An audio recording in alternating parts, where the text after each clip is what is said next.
I'm Barrett Nelson from On the Trail Creations in Fairbanks, Alaska.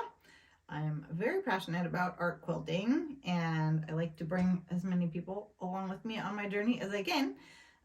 In case this is your first introduction to my world, I'm going to give you just a really short introduction.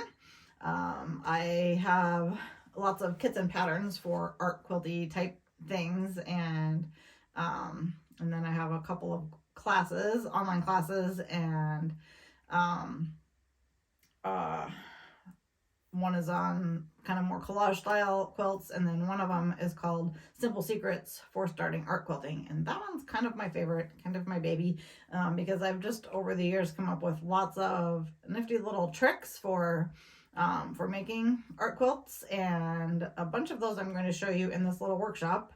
So in the very last video, I'm going to review what all of those little simple secrets or the little tricks were. I'll show you one of them right now.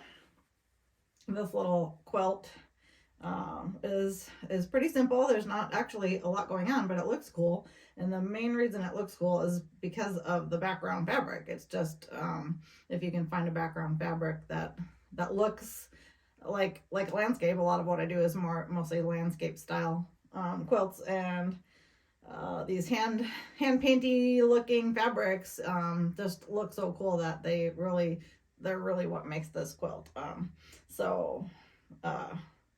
Anyway, that's one of my little tricks.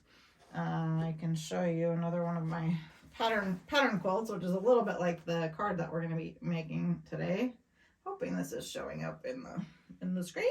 Should be, I guess. It's my Moon Shadows design, but it's very similar to the card that we're going to be making today. Oh yeah, here's my one and only credentials. I've been in this Art Quilting Studios magazine several times, and even on the cover once, so that's super exciting.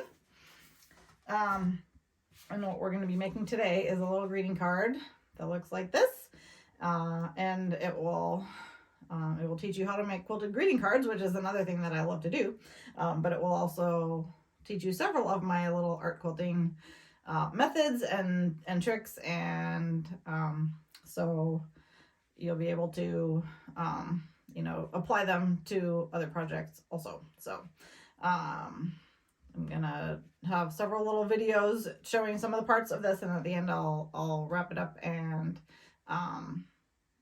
tell you what all of the secrets were that we went over in this little workshop. So thanks for joining me.